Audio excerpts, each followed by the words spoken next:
Let's go! I want to talk some safeties today. And look, we already have JACOBY Matthews committed. This LSU safety room is going to be absolutely deep. But does LSU need to land another safety in the class of 2022? And how is this room even going to look like this year and for the future?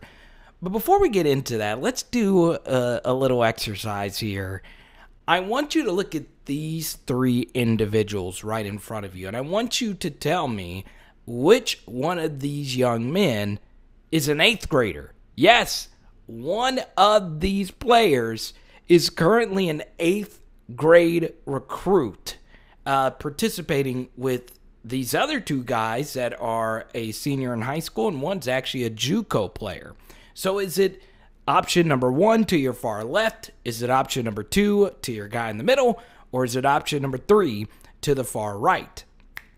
And obviously, if you're watching this in a premiere, you can answer in the chat next to you. And of course, the answer, and I say of course, it's kind of hard to tell, is our guy to the far left. That is Jakeem Stewart. And a few of you have sent me this photo, and a few of you have sent me that this is an 8th grader in Reserve, Louisiana, and he's already gotten quite a few Division I offers, including Auburn. So, yes, an 8th grader, the class of 2026. This is getting ridiculous. I truly do believe you shouldn't be able to offer a kid until he is a sophomore in high school, but I thought this was funny, and obviously, Jakeem, best of luck to you. He's got a bright future. I mean, look, he is 6'6", 295. Like, that's not far, or 6'5", 295, whatever. That's not that far from Mason Smith. That is what current LSU defensive linemen are shaped like. So I want to talk about the LSU safety room and what's going to happen with the recruitment of that position. And it's ironic that we're talking about recruiting safeties when LSU just brought in its greatest safety class ever. They brought in 2 of the top 5 safeties in the country in Sage Ryan and Derek Davis Jr., who is from Pennsylvania. And then they also brought in Matthew Langlois, who is a sub-11-second 100-meter guy, so top-end athleticism, and a guy that projects down the road to be a pretty good safety. And then they have a 5-star safety in the state of Louisiana, and JACOBY Matthews already committed. And LSU also brought in Major Burns from the transfer portal. So it's kind of weird that we're talking about LSU potentially needing more safeties. I do believe LSU safety class should not only be JACOBY Matthews. And there's a lot of different reasons as to why. The first is LSU's going to lose Todd Harris no matter what. The second is that the safety room and the safety position is going to be even more important moving forward simply because of how different the sport of college football has become in the Southeastern Conference. Remember, in the SEC, we went from having a not-so-great bottom half to an elite bottom half. All the teams in the SEC West have offensive coordinators who are really good at attacking safeties and getting the football down the field. So the importance of being great at that position and being deep at that position has become even more important now more than ever. We saw this in 2020 where LSU had Mo Hampton and Jacoby Stevens as their starting safety, and Todd Harris rotated in there, and that is not athletic enough. Neither of those 3 guys have elite speed. Neither of those guys could really cover a lot of ground. And, of course, you know, they had some bad coaching mixed in there that caused them to not be so great. But, you know, you have to be deep at this position now. You have to for sure have some guys that can go from sideline to sideline. And simply put, we don't know what LSU safeties are even going to look like next season. So while they could be deep in numbers and deep in potential, you may or may not know if any of these guys can actually get the job done at such a crucial position. So, of course, you have Jay Ward coming back for another season, and then Jordan Tolles, Major Burns, Sage Ryan, Derek Davis Jr., Matthew Langlois, and then you throw in JACOBY Matthews, the 5-star safety out of Ponchatoula. But JACOBY Matthews is fascinating because I'm not even sure if defense is his best position. He is an elite, and I mean elite ball carrier as the quarterback of Ponchatoula High School. They were 6-5 with TJ Finley, a Division I quarterback, and then the next season, they just put JACOBY Matthews at quarterback They let him make plays, and they went 7-2. He was fantastic as a dual threat quarterback, a guy who is ridiculous with the football in his hand. So I know he mostly projects as a defensive player, but I'm not so sure if offense is his best position.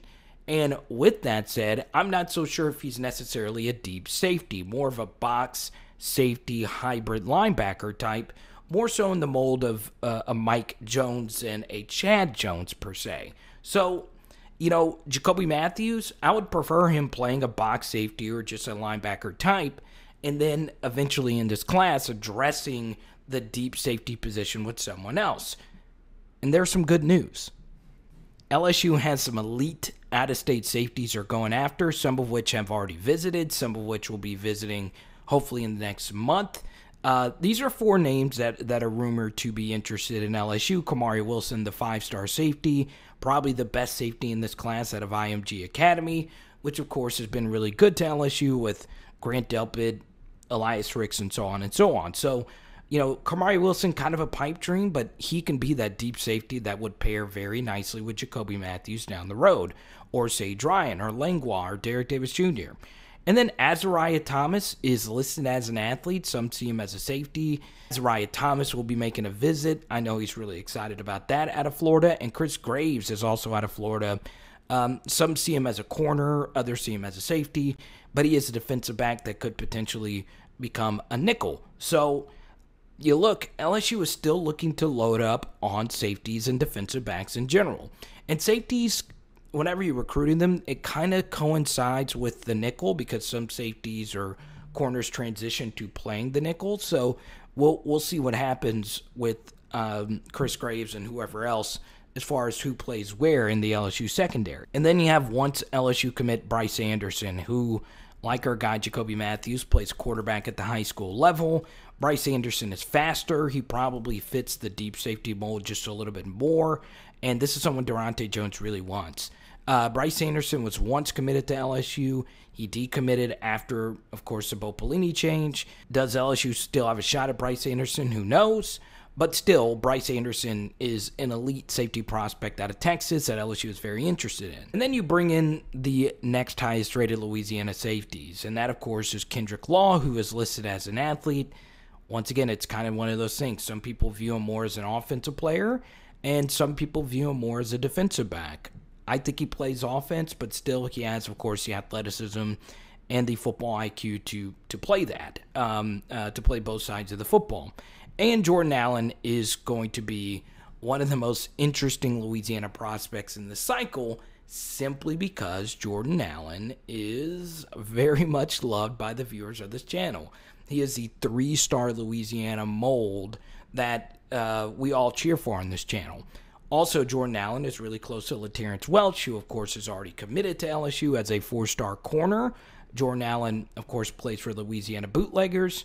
He's gone up against some of the best wide receivers in the state of Louisiana at corner, defensive back, wherever. So, yeah, I do think at some point Jordan Allen will get looked at for an LSU offer. Obviously, these decommitments help his case for eventually getting that LSU offer.